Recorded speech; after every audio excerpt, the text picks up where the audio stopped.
உலகளே வணக்கம். நாங்கள் நிற்கக்கூடிய பகுதி வந்து ஏரல் தாலுகாவில் ஏரிலிருந்து முக்காணிக்கு போகக்கூடிய ஒரு பிரதான மாநில சாலை.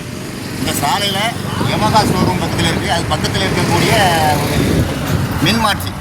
இந்த மின்மாற்றியினுடைய நிலைமையை பாருங்கள், அப்படி ஃபோக்கஸ் பண்ணுங்கள், ஜூம் பண்ணி. இந்த அடிப்பகுதியிலிருந்து மேலே வரைக்கும் இந்த மின்மாற்றி ஒடிந்து உலகமான நிலைமையில் இருக்குது. எந்த நேரத்திலே விழுந்து ஒரு உயர் மின்னழுத்தம், இந்த உயர் மின்னழுத்தம் அந்த கம்பி ஒடிஞ்சாச்சுனாக்கி போகக்கூடிய பாதசாரிகள், இருசக்கர வாகனத்தில் போகக்கூடியவங்க எல்லாருமே பெரிய ஆபத்துக்கு உள்ளாகி உயிர் இழப்பு ஏற்படக்கூடிய சூழ்நிலை இருக்குது. பல ஆண்டுகளாக இருக்குது. பல கோரிக்கைகளும் வச்சுட்டு இருக்காங்க, சமூக அமைப்புலேருந்து வச்சாச்சு. ஆனால் இதை மாற்றுவதற்கு மின்சாரத்துறை எந்த நடவடிக்கையுமே கிடையாது. இப்போ அதை பற்றி முழுமையான விளக்கத்தோடு மணிமக்கள் இயக்கத்தினுடைய நிறுவனர் அண்ணன் சுழல்மணி அவர்கள் இப்போ உங்கள் சில கருத்துக்களை சொல்லுவாங்க.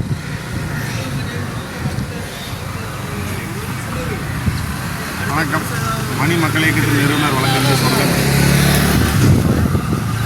ஏரல் தாலுகாவிற்குட்பட்ட ஏரல் பகுதிக்கு உட்பட்ட ஏரல் எல்கைக்குட்பட்ட முக்காணி ஆர்எஸ்புரம் மெயின் ரோடு பகுதியில் ஆர்எஸ்புரம் என்ற ஒரு பகுதி இருக்கிறது. கிராம மக்கள் கிட்டத்தட்ட ஆயிரக்கணக்கான குடியிருக்கக்கூடிய வீடுகள்லாம் இருந்து வருகிறது.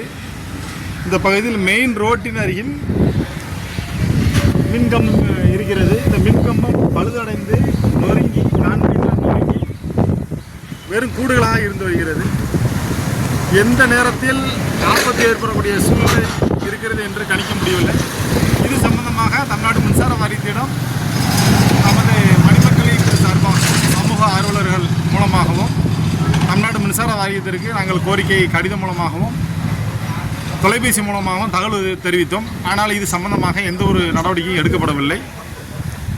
இந்த மின்கம்பம் இடிந்து விழக்கூடிய சூழ்நிலையில் இருக்கிறது. இதனால் பல உயிர்களும் காவு வாங்கக்கூடிய சூழல் உருவாகி இருக்கிறது. இதை உடனடியாக தமிழ்நாடு மின்சார வாரியம் இயக்குனர், உதவி இயக்குனர், ஏரலில் இருக்கக்கூடிய மின்சார அதிகாரிகள் அவர்களுடைய கவனத்திற்கு கொண்டு சென்று இதை உடனடியாக துரிதமான முறையில் மக்களுடைய பாதுகாப்பு நலன் கருதி துரித முறையில் அவசர காலமாக நடவடிக்கை எடுக்கப்பட வேண்டும்.